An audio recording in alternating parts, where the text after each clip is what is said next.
Meu marido está na sala ao lado, assistindo futebol como se nada tivesse acontecido. Ele não sabe que eu sei.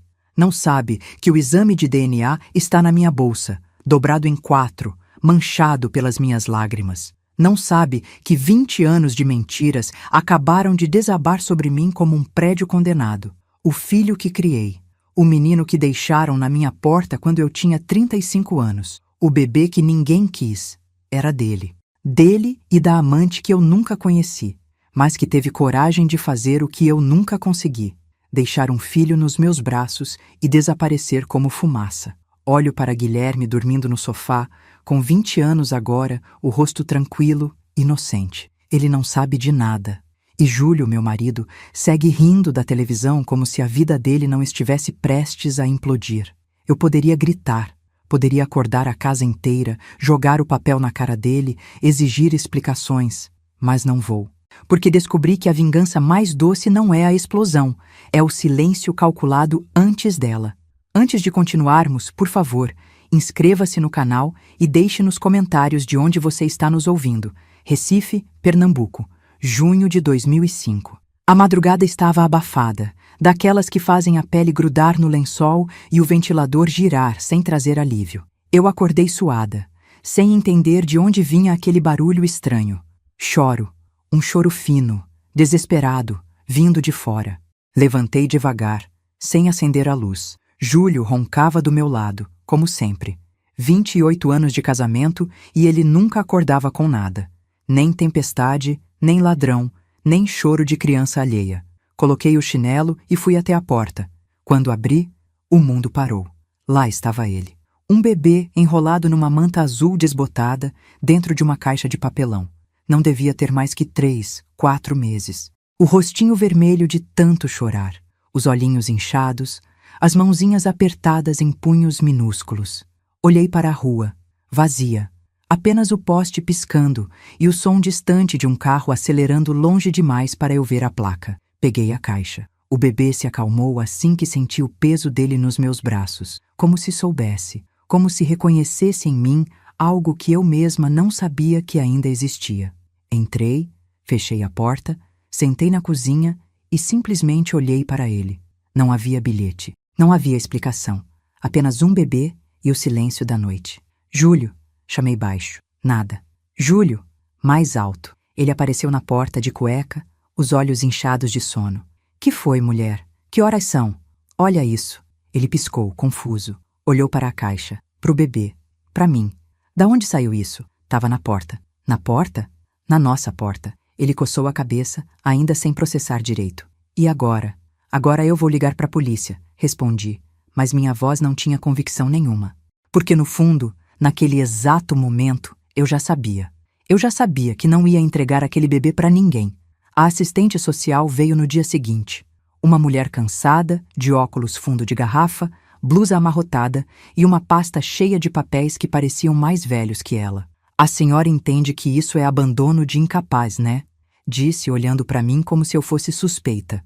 A mãe pode ser encontrada, pode querer o bebê de volta. E se não quiser? Ela suspirou. Aí ele vai pro abrigo. Depois, quem sabe, uma adoção. Olhei pro bebê no meu colo. Ele tinha acabado de mamar a mamadeira que eu preparei com leite, que nem era meu, numa casa que nem era preparada para isso. Mas ele dormia tranquilo, confiante. E se eu quiser ficar com ele? A mulher ergueu as sobrancelhas. A senhora quer adotar? Quero. Júlio, sentado na ponta do sofá, me olhou como se eu tivesse enlouquecido. Cláudia, a gente nem conversou sobre isso direito. Não tenho o que conversar. Respondi firme. Ele foi deixado na nossa porta. Não foi coincidência. Claro que foi coincidência. Júlio retrucou, irritado. Qualquer casa servia. A nossa só estava mais perto. Eu não disse nada. Apenas segurei o bebê com mais força. A assistente social anotou alguma coisa, suspirou de novo e prometeu voltar. Vou abrir o processo, mas isso vai demorar. E a senhora vai precisar de paciência. Muito papel, muita burocracia. Eu tenho, garanti. E tinha mesmo. Os primeiros meses foram difíceis. Guilherme foi o nome que escolhi, porque significava protetor decidido e aquilo parecia certo. Chorava muito. Tinha cólica, refluxo, e eu passava as madrugadas andando pela casa com ele no colo, cantarolando músicas que nem lembrava direito de onde tinha aprendido. Júlio ajudava, mas sempre de longe, como se o menino fosse um projeto meu, não nosso. Você tem certeza disso, Cláudia? Perguntou uma noite, enquanto eu trocava a fralda pela 1000ª vez. Certeza do quê? Desse menino, dessa loucura toda. Olhei para ele, pro homem com quem eu tinha casado aos 27, achando que ia ser para sempre. Pro homem que nunca me deu filhos, não porque não podia, mas porque nunca quis. Eu tenho certeza, respondi seca. Ele balançou a cabeabia e saiu. Mas eu senti algo naquele momento, algo pequeno, quase imperceptível, uma rachadura. Com 6 meses de vida, Guilherme já sorria. E aquele sorriso banguela, cheio de babinha, era a coisa mais linda que eu já tinha visto. Eu o levava para todo canto, pro mercado, pra feira, pra casa da minha irmã Sônia em Olinda. As pessoas olhavam, faziam perguntas, eu mentia sem peso na consciência. É meu filho. E era. Nos olhos de Deus, na minha alma, no meu coração, era. A adoção foi oficializada quando ele tinha 1 ano e meio. Lembro do dia que saí do fórum com o papel na mão, a certidão nova, o nome dele ao lado do meu. Guilherme Mendes da Silva, meu filho. Júlio assinou os papéis porque a assistente social insistiu, mas ele nunca abraçou aquilo de verdade. Nunca foi ao jogo de futebol da escolinha. Nunca ajudou com a lição de casa. Nunca sentou do lado dele para ver desenho. Eu relevava. Achava que com o tempo ele ia se apegar. Que idiota eu fui. Guilherme cresceu forte, esperto, carinhoso demais para um menino criado sem mãe biológica. Ele me chamava de mãe desde que começou a falar. E nunca, nunca perguntou sobre a mulher que o deixou. Eu agradeço a Deus por isso todos os dias. Aos 10 anos, ele já ajudava em casa. Lavava a louça, varria o quintal, cuidava do cachorro. Júlio continuava distante, mas Guilherme não parecia se importar. Ele tinha a mim, e eu, finalmente, tinha alguém que me via. Mas a vida, eu aprendi, cobra caro por cada momento de paz. Guilherme entrou na faculdade de engenharia. Meu orgulho transbordava. Ele passou em 3º lugar, com bolsa integral. Inteligente, esforçado, dedicado. Foi numa consulta de rotina que tudo começou a desmoronar. O médico pediu exames de sangue, algo sobre histórico familiar, predisposição genética. Guilherme não sabia nada sobre a mãe biológica, obviamente. Então, pediu para fazer um teste de ancestralidade e DNA. Só para saber de onde eu vim, mãe, disse ele sorrindo. Eu não vi problema. Devia ter visto. 2 semanas depois, ele voltou para casa confuso. Mãe, deu uma coisa estranha aqui. O quê? O teste deu compatibilidade com alguém, um parente próximo. Meu coração gelou. Que tipo de parente? Pai biológico. O chão sumiu debaixo dos meus pés. Como assim? Ele me mostrou a tela do celular. Lá estava o nome. Júlio César Andrade da Silva. Meu marido. O homem que dormia do meu lado há 20 anos enquanto criávamos juntos o filho que ele teve com outra. Guilherme me olhou sem entender. Mãe, isso tá errado, né? Eu não consegui responder. Apenas senti o mundo inteiro desabar e percebi que a vingança, às vezes, começa com um silêncio longo, mortal, calculado. Passei 3 dias sem dormir, 3 dias olhando para o teto, sentindo o peso do corpo de Júlio do meu lado na cama, ouvindo a respiração dele, tranquila, inocente, como se nada tivesse acontecido, como se ele não tivesse destruído minha vida inteira. Guilherme continuava agindo normalmente. Ia para a faculdade, voltava, comia, assistia a série. Ele ainda não tinha processado. Ainda achava que era um erro do sistema, uma coincidência absurda, um bug no aplicativo de DNA. Mãe, eu vou refazer o teste, disse ele na manhã do 4º dia, tomando café na cozinha. Deve ter dado alguma confusão, não faz sentido. Júlio estava na sala, lendo o jornal. Como sempre. Olhei para Guilherme, para aquele rosto que eu conhecia de cor. Os olhos castanhos, o nariz levemente torto, o jeito de franzir a testa quando estava confuso. E pela primeira vez, eu vi Júlio nele. Não completamente, mas estava lá. No formato do queixo, na sobrancelha grossa, na forma como ele inclinava a cabeça quando pensava. Como eu nunca tinha percebido antes. Porque eu não estava procurando. Porque eu acreditava que aquele menino era meu por destino, não por traição. Faz o teste de novo, respondi, a voz controlada. Mas dessa vez, pede para comparar com o meu DNA também. Guilherme piscou surpreso. O seu? É, só para ter certeza. Ele concordou, sem desconfiança. Júlio virou a página do jornal. E eu senti o ódio subir pela garganta como bile.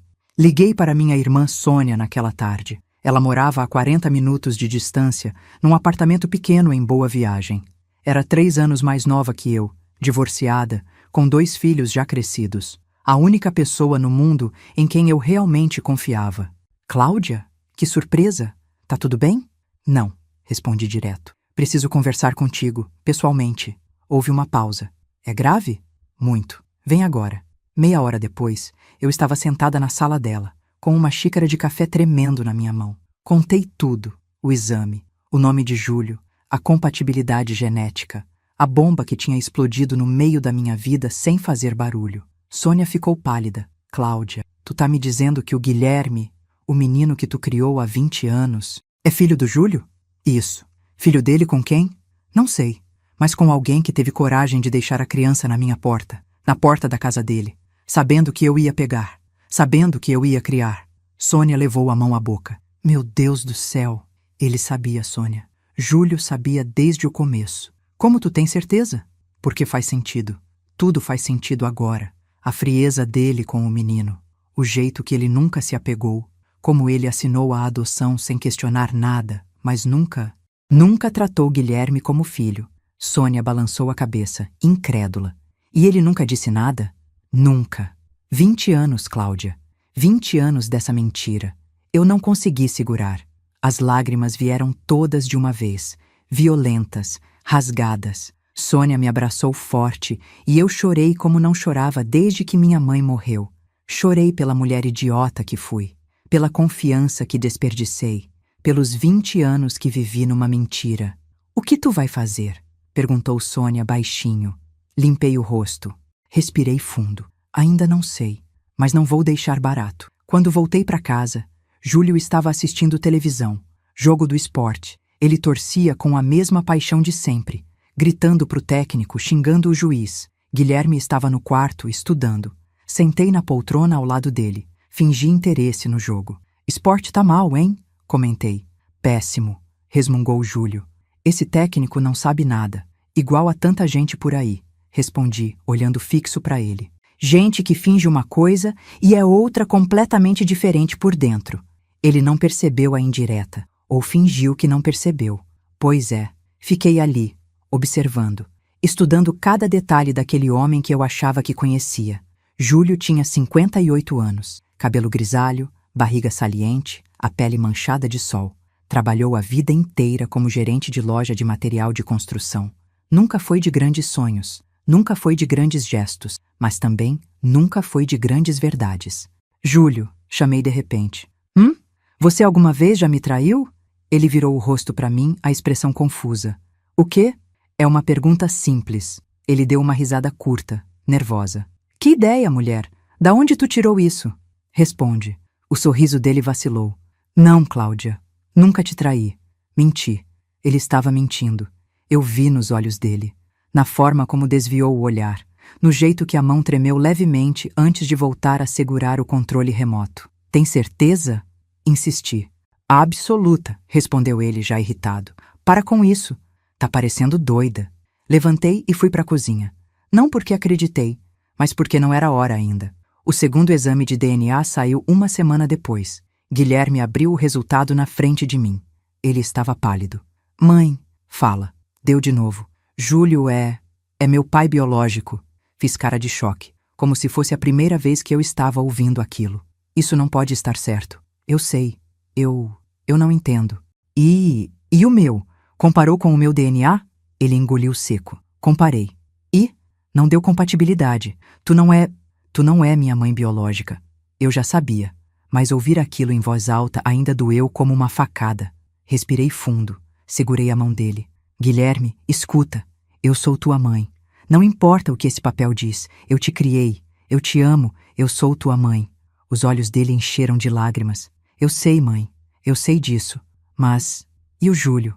Ele sabia? Olhei fundo nos olhos do meu filho. Não sei, mas vou descobrir. Naquela noite, esperei Guilherme dormir. Entrei no quarto. Júlio já estava deitado, mexendo no celular. Fechei a porta. Sentei na cama.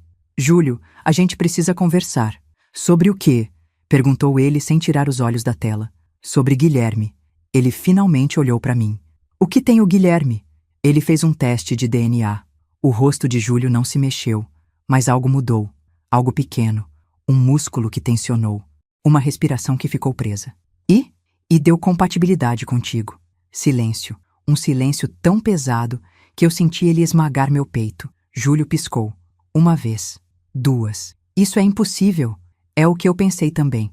Mas fizemos de novo. Deu a mesma coisa. Ele largou o celular. Sentou na cama. Cláudia, isso deve ser erro. Esses testes não são 100% confiáveis. São sim, respondi firme. E tu sabe disso. Eu não sei de nada. Júlio. Minha voz saiu dura, cortante. Olha pra mim e me diz a verdade. Guilherme é teu filho? Ele me encarou. E pela primeira vez em 20 anos de convivência, eu vi medo nos olhos dele. Medo puro, real, culpado. Responde, exigi. Júlio abriu a boca, fechou, abriu de novo. Eu não sei. Mentira. Cláudia. Mentira! Gritei. Ele levantou as mãos, tentando me acalmar. Deixa eu explicar. Explica então! Berrei, levantando da cama. Explica como um bebê aparece na nossa porta e tu age como se fosse normal. Explica como tu assina uma adoção sem questionar nada. Explica como tu passa 20 anos tratando aquele menino feito estranho. Eu não sabia! Ele gritou de volta. E foi aí que eu tive certeza. Ele estava mentindo. Ele sabia. Sempre soube. Saí do quarto batendo a porta. Tranquei-me no banheiro e deixei as lágrimas caírem em silêncio, a mão tapando a boca para não fazer barulho. 20 anos. 20 anos criando o filho da amante do meu marido. 20 anos sendo feita de idiota. 20 anos amando um menino que era meu de coração, mas que nasceu de uma traição. O amor que sentia por Guilherme não mudou. Ele era meu filho. Sempre seria. Mas a traição de Júlio, essa nunca seria perdoada. Enquanto eu chorava, algo mudou dentro de mim. A dor começou a endurecer. A raiva começou a esfriar. E no lugar do desespero, nasceu uma decisão. Júlio ia pagar. Não com gritos, não com violência, mas com a verdade. Cruel, fria, inevitável. Sequei o rosto, olhei para o espelho. E a mulher que me encarou de volta não era mais a Cláudia que aceitava tudo calada. Era outra, mais forte, mais perigosa, pronta para a guerra. Acordei no outro dia com uma clareza que nunca tinha sentido antes. Júlio ainda dormia. Ou fingia que dormia. Tanto faz. Levantei, tomei banho, me arrumei. Fiz café. Preparei o pão com manteiga de Guilherme como sempre fazia. Quando ele desceu para a cozinha, abracei meu filho e dei um beijo na testa dele. Bom dia, meu amor. Ele sorriu ainda sonolento. Bom dia, mãe. Esse menino era meu, DNA ou não. Júlio podia ser o pai biológico, mas eu era a mãe de verdade. Aqui ficou, aqui criou, aqui amou. E ninguém ia tirar isso de mim. Esperei Júlio sair para trabalhar. Esperei Guilherme ir para a faculdade. Então liguei para Sônia de novo. Preciso da tua ajuda, diz. Quero descobrir quem é a mãe biológica do Guilherme. Houve uma pausa. Cláudia, depois de 20 anos? Como? Não sei, mas tem que ter um jeito. Alguém deixou aquele bebê na minha porta. E essa pessoa conhecia Júlio. Conhecia a nossa casa. Sabia onde a gente morava. Tu acha que foi a amante dele? Tenho certeza. E tu quer o quê? Confrontar ela? Quero a verdade. Toda ela. Sônia suspirou. Tá bem, vou te ajudar. Mas promete que não vai fazer nenhuma loucura. Prometo. Menti. Comecei a investigar por conta própria. Revirei gavetas antigas. Procurei papéis, fotos, recibos, qualquer coisa que pudesse me dar uma pista sobre a vida de Júlio em 2005. Encontrei uma caixa velha embaixo da cama, cheia de documentos que ele nunca jogou fora. Recibos de pagamento, extratos bancários, cartões de visita desbotados, e foi ali que achei um recibo de hotel, datado de 2005, meses antes de Guilherme aparecer na minha porta. Hotel Atlântico. Boa viagem. Meu coração acelerou. Continuei procurando e encontrei mais. Vários recibos, sempre do mesmo lugar, sempre no primeiro semestre daquele ano. Júlio tinha um caso e estava pagando o hotel para se encontrar com ela. Liguei pro hotel. Fingi ser advogada. Bom dia. Estou fazendo um levantamento de registros antigos. Preciso confirmar se um hóspede específico esteve registrado no hotel em 2005. A atendente hesitou. Senhora, isso faz muito tempo. A gente não costuma guardar esses dados por tanto tempo. Por favor, é muito importante. Tenho o número do recibo aqui. Passei o número. Ela digitou. Esperou. Digitou mais. Encontrei, mas só tenho o nome do titular da reserva. Qual é? Júlio César Andrade da Silva. Meu estômago revirou. E tinha mais alguém registrado com ele? Não, senhora. A reserva era individual. Mas é possível que outra pessoa tenha ficado com ele? É possível. Mas a gente não registra acompanhantes, a menos que seja solicitado. Agradeci e desliguei. Então ele foi cuidadoso, esperto, nunca colocou o nome dela em lugar nenhum. Mas alguém sabia. Alguém tinha visto. Fui até a loja onde Júlio trabalhava. Ele era gerente lá desde antes de nos casarmos. Conhecia todo mundo. E todo mundo conhecia ele. Cheguei de surpresa. A secretária, Dona Marlene, uma senhora simpática de uns 60 anos, sorriu ao me ver. Cláudia, que surpresa! Tá tudo bem? Tudo, Marlene. O Júlio tá? Tá numa reunião com o fornecedor. Quer que eu chame? Não precisa. Na verdade, queria conversar contigo. Ela piscou, curiosa. Comigo? É. Pode ser? Fomos até a salinha de café. Sentamos. Marlene me olhou com aquela ternura de quem conhecia a gente há décadas. O que foi, minha filha? Respirei fundo. Marlene, tu trabalha com o Júlio há quanto tempo? Ah, vai fazer uns 30 anos. Então tu conhece ele bem, né?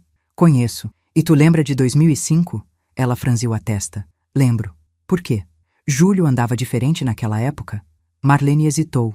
Olhou para a porta. Depois para mim. Por que tu tá perguntando isso? Porque preciso saber a verdade. Ela suspirou. Cláudia, não sei se devo... Marlene, por favor, eu preciso. Ela ficou em silêncio por um longo momento. Depois, baixou a voz. Ele andava estranho, sim. Chegava atrasado, saía mais cedo. Tava sempre no celular. E uma vez o quê? Eu vi ele saindo do carro com uma mulher. Meu sangue gelou. Quando? Não lembro a data exata. Mas foi naquela época, começo de 2005. Como ela era? Marlene coçou a cabeça tentando lembrar. Jovem, muito mais nova que ele. Cabelo castanho, comprido, magra, bonita. Tu chegou a ouvir o nome dela? Não, mas lembro que ela estava grávida. O mundo parou. Grávida? Sim, a barriga já estava aparecendo. Fechei os olhos, fiz as contas. Se ela estava grávida naquela época, o bebê teria nascido poucos meses depois. Guilherme apareceu na minha porta pouco tempo depois disso. Tudo se encaixava. Voltei para casa tremendo. Júlio ainda não tinha chegado. Sentei na cozinha, com as mãos sobre a mesa, tentando respirar. Ele teve um caso. A mulher engravidou. E quando o bebê nasceu, ela deixou na minha porta. Por quê? Porque não queria criar sozinha? Porque Júlio não assumiu? Porque ela quis se vingar dele? Ou porque ela sabia que eu ia amar aquele bebê? As perguntas giravam na minha cabeça, sem parar. E então a porta se abriu. Júlio entrou. Olhou para mim. Viu minha expressão. O que foi? Perguntou, tenso. Levantei devagar. Senta. Cláudia, senta. Agora. Ele obedeceu. Pela primeira vez em 28 anos, Júlio obedeceu sem questionar. Sentei na frente dele. Vou te fazer uma pergunta. E tu vai responder com a verdade. Porque se tu mentir de novo, eu juro por Deus que tu vai se arrepender. Ele engoliu seco. Pergunta. Quem é a mãe do Guilherme? Silêncio. Júlio baixou a cabeça. Eu não posso dizer.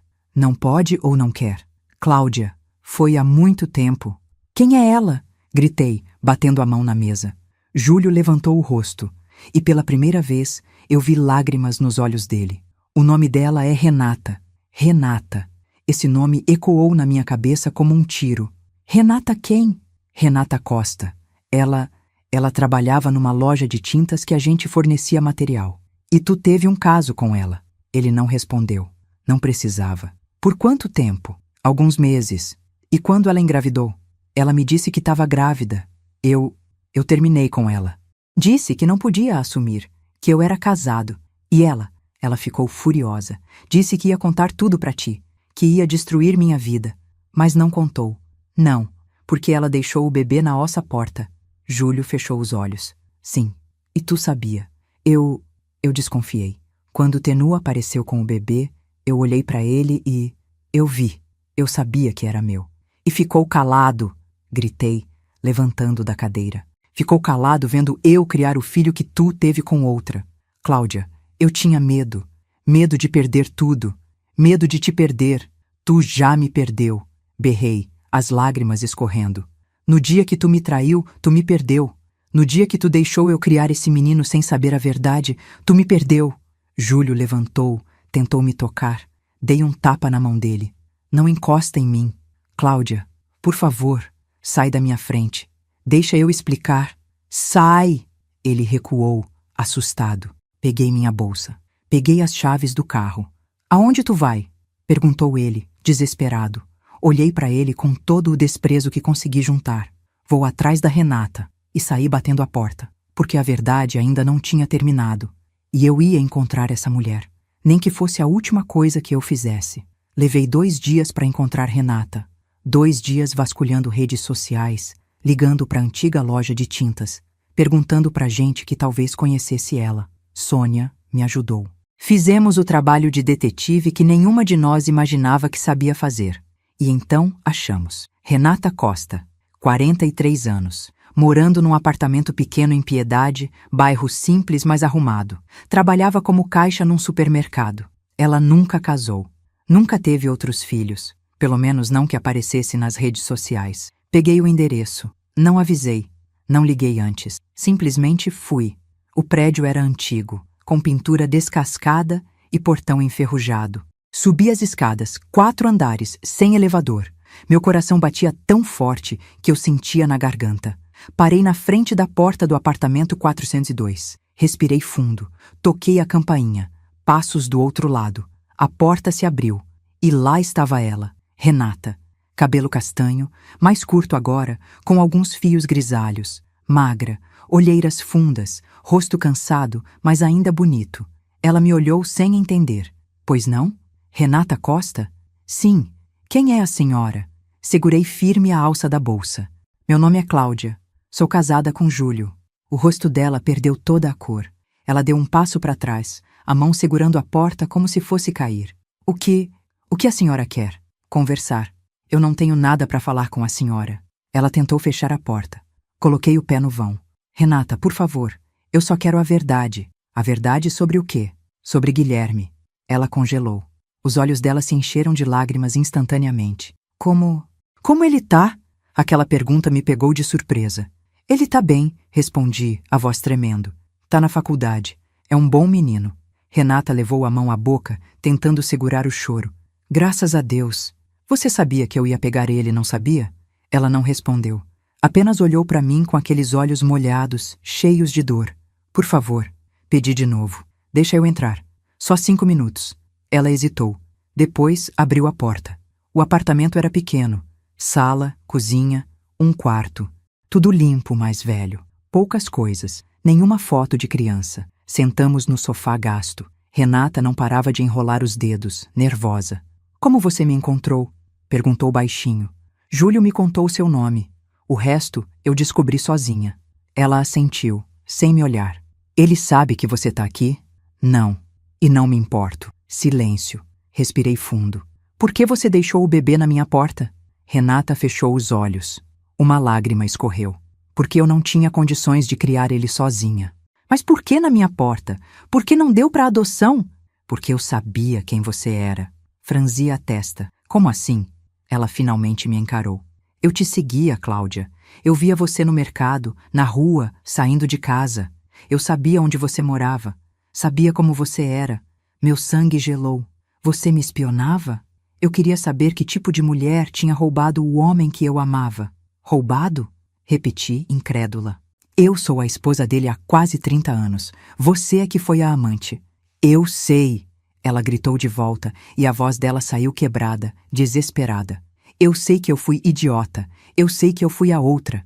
Mas eu estava apaixonada, Cláudia. Eu tinha 23 anos. Achei que ele ia largar você. Achei que ele me amava.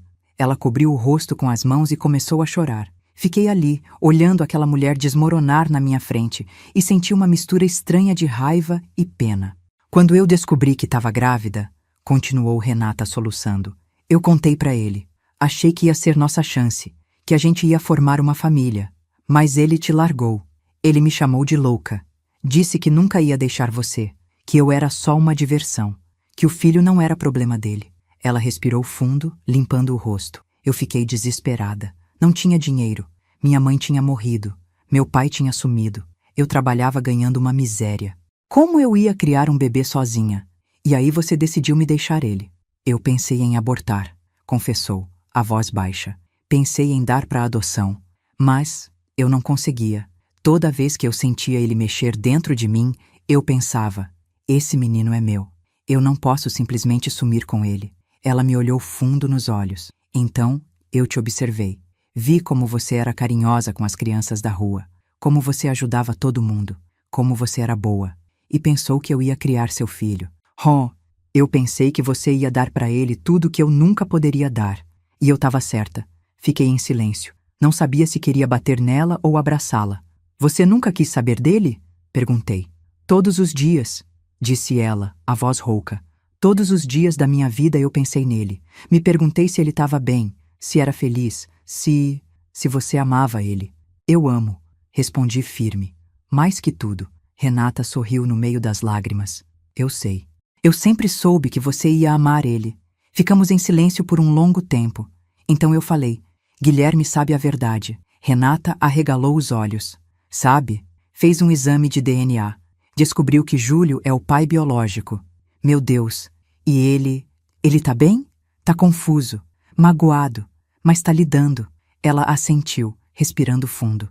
Ele quer me conhecer? Olhei para ela. Pra mulher que me traiu sem nunca ter me visto. Pra mulher que me deu o maior presente da minha vida sem saber. Não sei, respondi honesta. Isso é decisão dele. Eu entendo. Levantei do sofá. Vou embora. Renata se levantou também. Cláudia, eu sei que você não tem motivo nenhum para me perdoar, mas obrigada por ter cuidado dele, por ter sido a mãe que eu nunca consegui ser. Olhei para ela e pela primeira vez não senti raiva, apenas cansaço. Ele é meu filho, Renata, sempre foi, sempre vai ser. Ela concordou, chorando. Saí daquele apartamento com o peito pesado, mas com algo que eu não tinha antes, clareza. Quando cheguei em casa, Júlio estava sentado na sala, esperando. Ele se levantou quando me viu. Cláudia, a gente precisa conversar. Não, cortei seco. A gente não precisa de nada. Eu sei que eu errei. Eu sei que eu fui um covarde. Mas por favor, me dá uma chance de... De quê, Júlio? De explicar? Já explicou? De se desculpar? Não adianta. Cláudia, eu te amo. Dei uma risada amarga. Você não sabe o que é amor. Se soubesse, nunca teria me feito passar por isso. Ele tentou se aproximar. Recuei. Não encosta em mim. Cláudia, eu quero o divórcio. Júlio ficou pálido. Não, não faz isso. Eu já devia ter feito há 20 anos, mas agora eu faço. E o Guilherme? Guilherme é meu filho, disse firme. E vai continuar sendo. Você pode ser o pai biológico, mas nunca foi pai de verdade. E agora nunca vai ser. Júlio caiu sentado no sofá, a cabeça entre as mãos. Não senti pena. Peguei minhas coisas e subi para o quarto. Naquela noite, sentei na cama com Guilherme. Contei tudo. Sobre Renata. Sobre a conversa que tivemos. Sobre o passado que ele nunca soube. Guilherme ouviu em silêncio, processando cada palavra. Quando terminei, ele ficou quieto por um longo tempo. Depois perguntou, você ainda me ama? Segurei o rosto dele com as 2 mãos. Guilherme, eu te amo desde o dia em que te peguei naquela caixa. Nada mudou. Nada vai mudar. Você é meu filho. Sempre foi. Sempre será. Ele abraçou forte, e nós 2 choramos juntos. 6 meses depois, o divórcio saiu. Júlio tentou lutar, mas não teve forças. Ficou com a casa. Eu não quis nada dele. Só queria minha liberdade. Aluguei um apartamento pequeno perto da faculdade de Guilherme. Começamos de novo. Ele e eu. Do jeito que sempre fomos. Mãe e filho. Renata mandou uma carta, pedindo desculpas de novo, dizendo que não queria atrapalhar, mas que se Guilherme quisesse conhecê-la um dia, ela estaria lá. Guilherme leu, guardou. Disse que talvez um dia ele procurasse ela, mas que não era agora. E eu respeitei. Hoje, olho para trás e vejo tudo o que passei. A traição, a mentira, a dor, mas também vejo o amor. O menino que foi deixado na minha porta não foi um acaso, foi um presente. E mesmo com toda a dor, toda a raiva, toda a decepção, eu faria tudo de novo. Porque Guilherme é meu. E nada, absolutamente nada, vai mudar isso. A verdade dói, mas também liberta. E eu finalmente estou livre.